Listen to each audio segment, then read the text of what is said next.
เคทุกคนกลับมาแล้วก็อีกหนึ่งวิดีโอต้องบอกก่อนว่าตอนแรกเรากำลังจะอัปโหลดวิดีโอเกี่ยวกับ Google Pixel หรือว่าพวกกล้องถ่ายรูปเลยแต่ว่าเพิ่งมีของใหม่เข้ามาซึ่งเราได้ใช้สักพักแล้วนี่ด้านนี้จอยคอนอันใหม่อันนี้บอกเลยว่าเป็นจอยคอนที่เราใช้เรารู้สึกว่า Unlock Stick รู้สึกดีมากไม่เคยเจอจอยคอนไหนที่ Unlock Stick สบายมือเท่านี้มาก่อนเลยมันแบบแรงหนืดมากพอหนึบแล้วก็มีความบุ๋มในจอยสติ๊กด้วยของที่เราจะรีวิวในวันนี้ก็คือ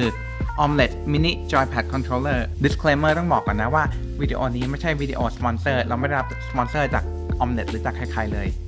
แต่ว่า Omelette ได้ถามมาว่าสนใจที่จะลองใช้จอยพวกนี้ไหมเราก็บอกสนใจเพราะว่าแน่นอนเราก็เลยรีวิวเอามารีวิวให้ทุกคนดูบางคนอาจจะเคยเห็นจอย Omelette อันเก่าที่เราเคยรีวิวไปแล้วตรงนี้ดูได้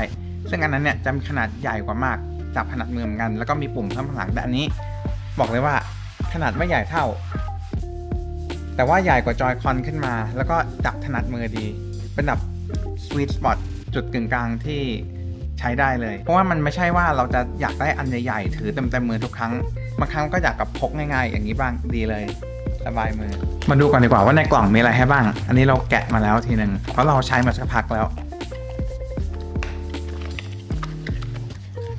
จากที่เคย unbox สินค้าต่างๆของ Omelette มานะแต่ว่าอันเนี้ย unboxing experience ดีที่สุดเลยเดี๋ยวแกะมาแล้วเพราะว่าอยู่นี่แต่ที่จะมีมาให้ก็คือสายคล้องข้อมือแล้วก็บัมเปอร์สำหรับใส่ของจอยแบบนี้นะนี่มีไฟด้วยซึ่งถ้าเราใช้จอยของ Nintendo เนี่ยมันก็มีสายติดมาเลยแต่ว่าอันนี้เราถอดได้มาดูรูปลักษณ์ภายนอกหน่อยนะอันนี้ก็หน้าตาคล้ายๆกับจอยคอนของ Nintendo เลยแต่ว่ามันจะหนาและเต็มมือกว่านี่ข้างๆก็จะมีช่อง USB-C ให้เสียบชาร์จซึ่งมันไม่จำเป็นเพราะว่ามันชาร์จแบบนี้กับเครื่อง Nintendo Switch ได้ข้างหลังก็จะมีสัญลักษณ์ต่างๆแบบนี้แล้วก็ปุ่มเอาไว้กดปลดล็อกให้ถอดซึ่งอันเนี้ยมันลึกกว่าของจอยคอนของ Nintendo นิดหน่อยทำให้ถอดยากของ Nintendo เงี้ยเราลูบไปก็คือรู้เลยว่าตรงนี้เพราะมันจะกระเดิดขึ้นมาแต่อันนี้มันอยู่บุ๋มลงไปข้างหน้าก็จะมี D-pad ซึ่งเป็นสิ่งที่จอยของ Nintendo ไม่มีส่วนด้านขวาก็ปกติ ABXY ก็มีปุ่ม Screenshot แล้วก็ปุ่ม Home ส่วนปุ่ม L ZL แล้วก็ R ZR อันเนี้ยมันอยู่ระดับเดียวกันมันไม่ได้เป็นแบบกว้างๆมันไม่ได้แยกแยะง่ายเหมือนของจอยคอนของ Nintendo Switch เท่าไหร่อยู่ระดับเดียวกันไปเลยซึ่งก็ความรู้สึกที่แปลกกันหนึ่งแต่ก็ยังใช้ได้มันช่วยให้แบบเรียบขึ้นไม่ได้มีกระเดิดมาเหมือนของ Nintendo ที่ชอบก็คือ Nintendo Switch ของเราเนี่ยเป็นรุ่น Limited ลายโปเกมอนแล้วเวลาเราใส่จอยที่เป็นลายโปเกมอนเราก็ไม่อยากวางแรงๆแต่อันนี้เราแบบค่อนข้างไม่ต้องสนได้อะไม่ต้องมันมากมันไม่ใช่แบบต้องดูแลอะไรมากเขาแบบจอยนี้มันก็ถูกกับจอยของ Nintendo แล้วที่สำคัญจอยเนี้ยมันเรืองแสงได้ด้วยเราฉายไฟก่อนเดี๋ยวจะโชว์ให้ดูใน B-roll แล้วกันOmelette บอกว่าจอยเนี้ยเป็นจอยที่เรืองแสงได้อันแรกของ Nintendo Switch มาดูของเรื่องการใช้งานนะแล้วว่าจอยเนี้ยสิ่งที่ชอบที่สุดเลยอ่ะคือการที่ Unlock Stick มันบุ๋มแล้วก็มัน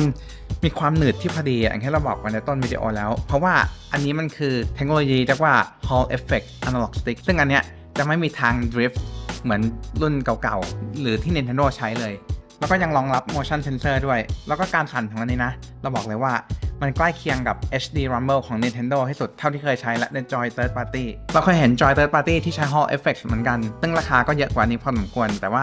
อันนี้มาในแพ็กเกจที่กระทัดรัดและคุ้นเคยมากกว่าซึ่งอันเนี้ยมันจับสบายมือมันไม่ต้องใหญ่เทอะทะมากดีเวลาเราเล่นเกมต่างๆจับถนัดมือมากเพราะว่าเนี่ยมีโค้งรับกับอุ้งมือเราพอดีอีกสิ่งที่เราชอบก็อย่างที่ได้บอกไปแล้วว่า HD Rumble เนี่ยมันค่อนข้างใกล้เคียงกับของ Nintendo แท้ๆเลยทั้งที่อันนี้เป็นจอย Third Party แท้ๆแต่ว่าการสั่นของมันเนี่ยมีความละเอียดอยู่มาพูดถึงสิ่งที่ไม่ชอบดีกว่าสำหรับเรานะแล้วว่ามันมี D-pad ก็จริงแต่ว่า D-pad มันไม่ได้แม่นยำมากโดยเฉพาะปุ่มลงไม่รู้เป็นแค่ชิ้นของเราหรือเปล่าเพราะว่าบางครั้งเวลาเรากดปุ่มลงเราก็อยากให้มันเป็นลงเฉยๆใช่ไหมแต่ว่าบางครั้งมันจะเข้าใจว่าเรากดปุ่มขวาหรือเปล่าในเมื่อปุ่มลงกับปุ่มขวาเนี่ยปุ่มมันเอียงไปทางขวาได้เหมือนกันมันเหมือนแบบสมมติภายในปุ่มมันแบบนี้ มันสามารถแบบถ้าเรากดลงใช่ไหมปุ่มจะเอียงมาอย่างนี้ก็ได้ แต่ว่าบางครั้งมันก็อาจจะคิดว่าเอ๊ะยังแบบนี้หรือเปล่าก็เลยคิดว่าเป็นไปทางขวาด้วยบางครั้งเวลาเลือกเมนูอะไรในเกมมันก็เลยแบบไม่ค่อยแม่นยำมากทำให้ดูแต่ถ้าเกิดเรากดปุ่มลงเมื่อไหร่ที่มันมีเอียงมันขวานิดนึงนะเห็นปะเนี่ยแบบนี้มันยังมีความที่แบบมันไม่แม่นยำมากอยู่อ่ะกลับมาหน่อยขึ้นลงไปเรื่อยๆนะเนี่ยมาทางขวาแล้วดูมือเราสมมุติว่าเรากดลงมาแล้วเอียงมาขวานิดนึงอ๋อก็ไม่เป็นทุกครั้งฮะก็ยังโอเคอยู่แต่ว่าน่ะมันมีโอกาสเกิดขึ้นที่มันมาทางขวาบ้าง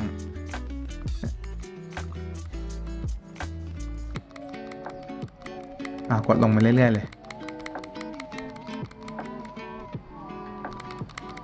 เฮ้ยทีงี้ไม่เป็นฮะดีโอเคมันอาจจะเป็นแค่ชิ้นที่เราได้มาก็ได้มั้งซึ่งก็ดีไปถ้ามันหายแล้วแล้วก็นั่นแหละโดยรวมแล้วก็ดีนะเพราะว่าเราสามารถใช้งานมันเป็นจอยคอนได้ด้วยแบบถอดออกมาใช้ได้มี motion control เอาไปใส่กับกริปของ Omelette หรือว่ายี่ห้ออื่นๆที่มันเข้ากันได้ก็ได้คือใช้ไร้สายได้อะโดยรวมเราชอบเลยแล้วก็มีจุดเด่นก็คือเรืองแสงได้ด้วยโอเคนั่นแหละก็คือวิดีโอนี้ขอบคุณทุกคนมากที่ดูจนถึงตอนจบตอนนี้นะวิดีโอต่อไปของเราจะเกี่ยวกับเทคแล้วก็เรื่องกล้องบ้างแล้วก็เที่ยว3อย่างนี้จะรวมอยู่ด้วยกันใครที่ subscribe กับเราเพราะ Google Pixel อดทนหน่อยอีกไม่นานเราจะทำคอนเทนต์เกี่ยวกับ Pixel หรือว่าสมาร์ทโฟนต่างๆแน่นอนโอเคขอบคุณมากแล้วก็เจอกันใหม่ในวิดีโอหน้า